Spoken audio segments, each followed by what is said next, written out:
รื่องเก่าอู้เรื่องใหม่แบลมแบลมแบลม ตลอดทั้งวันนี่ออกทางปากนะผายลมออกทางลุ่มเนี่ยซ้ำเหม็นเนาะเหม็นออกทางลุ่มถ้าไม่กินอันยังปัตโตตีไปมักหมมไปสะสมไปบูดไปเน่าในท้องในไส้ผายลงมาคนดั่งใกล้เหม็นปวดโตลมนี่สำคัญญาติโยมนะเพราะฉะนั้นขอให้ฝึกลมก็ฝึกลมหายใจเข้าออกหายใจเข้ารู้หายใจออกรู้3 หนและ7 หน100 หนและ1,000 หนด้วยความไม่ประมาทนี่คือก่อนที่เขาจะเจริญสมถกรรมฐานคือตั้งใจเน้อกำหนดลมหายใจเข้ารู้หายใจออกรู้3 หนและ7 หน100 หนและ1,000 หนด้วยความไม่ประมาทหายใจเข้าพุทสุดลมหายใจหายใจออกโทสุดลมหายใจพูดเข้าโทออกพุทโธพุทโธหรือหายใจเข้าท้องพองจับความรู้สึกที่หน้าท้องพองหนอบนสะดือ2 นิ้วหายใจออกท้องยุบหนอจับความรู้สึกที่หน้าท้องบนสะดือ2 นิ้วที่ท้องมันพองมันยุบเพราะว่าเรามีลมเนี่ยญาติโยมการบริหารลมก็คือการบริหารจิตเราจะวุ่นวายจิตเราจะสงบอยู่ที่เราบริหารลมนะญาติโยมนะลมเป็นสิ่งสำคัญธาตุดินธาตุน้ำธาตุไฟธาตุลมเขาเรียกว่าเป็นธาตุสี่บวกกับจิตใจเนี่ยเป็นนามนะเป็นนามจิตใจเป็นนามแห่ง1เป็น5ทั้ง5เนี่ยดินน้ำลมไฟจิตใจเรียกว่าขันธ์5ขันธ์รูปขันธ์เวทนาขันธ์สัญญาขันธ์สังขารและขันธ์วิญญาณรูปก็คือธาตุ4ดินน้ำลมไฟเวทนาสัญญาสังขารวิญญาณจิตของเราเนี่ยแบ่งเป็น4เวทนาแปลว่าความรู้สึกนึกคิดสัญญาใจเขานี่มีความจำสังขารใจมีปรุงแต่งวิญญาณใจมีความรู้รอบรู้นะรูปเวทนาสัญญาสังขารรวมกันเป็น5เรียกว่าขันธ์5เป็นของหนักเน้อขันธ์5เป็นทุกข์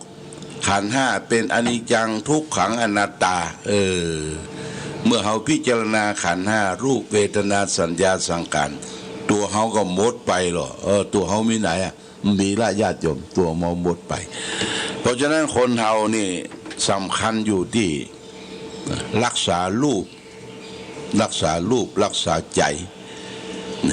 รักษารูปรักษาใจรักษารูปรักษานาม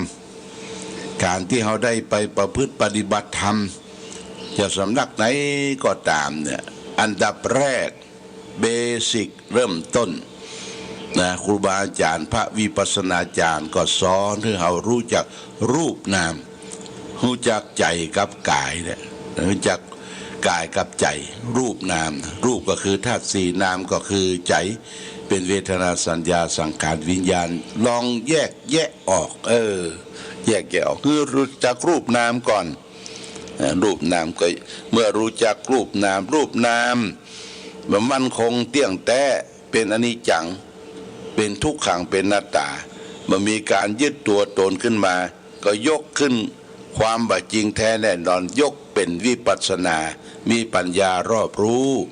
ต่อรูปต่อนามอย่างนี้เป็นต้นนะอันนี้ก็ฝากไว้ญาติโยมวันนี้เอาสาระธรรมมาฝากศรัทธาญาติโยมทางสุขใจวันนี้เอาเรื่องนี่เนอะมารดวงใจมารดวงใจนี่หมายความว่าอะไรมารในดวงใจเขาเนี่ยเพิ่งก็บอกว่าในโลกของเขาเนี่ยมีความวิจิตรสวยงามตระการตามากมายเหลือเกินญาติโยมมีทั้งความวิจิตรที่ประดิษฐ์ประดอยขึ้นโดยธรรมชาติและทั้งที่ปรุงแต่งสร้างสรรค์ด้วยสติปัญญาของคนเฮารูปที่พรั่งพร้อมไปด้วยแสงสีอันงดงาม เสียงที่ไพเราะเพราะพริ้ง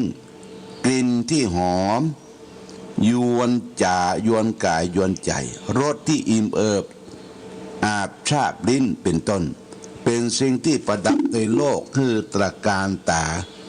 แต่เบื้องหลังสิ่งเหล่านี้มีสิ่งที่คอยกระหน่ำย่ำยีชีวิตของคนเฮาอยู่เป็นอันมากที่เฮาอยู่ในรูปของศัตรูโดยตรงก็มีที่อยู่ในรูปของสุภาพบุรุษก็มีนะที่เป็นเสมอพี่น้องก็มีที่เป็นคู่รักคู่ครองกันก็มีถ้าคนเฮาประมาทดูเบาหลงไหลมัวเมาไปกับรูปรสกลิ่นเสียงเหล่านั้นก็หวังเจอกับศัตรูหมู่มารได้ทุกเมื่อจิตใจของคนเฮาชอบไปเกาะเกี่ยวกับผูกพันอยู่กับเหยื่อของโลกเหล่านั้นด้วยความประมาทและมักจะถูกกระชากลากถูไปกับรูปเสียงกลิ่นรสนั้นยังบ่มีความเมตตาปราณีจิตใจนี้บ่มีตัวตนแต่แฝงอยู่ในร่างกายนี้ในฐานะเป็นเจ้าเป็นนายใหญ่กว่าอวัยวะใดทั้งหมดในตัวตนคนเฮา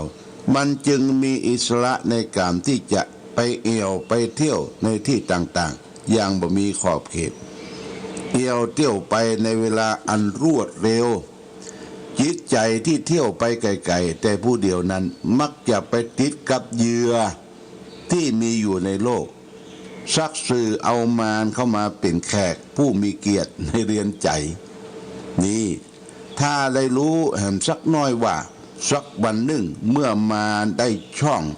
ก็จะจับมัดให้อยู่ในอำนาจและโคกทรัพย์เอาอย่างบ่ปราณีปราศัย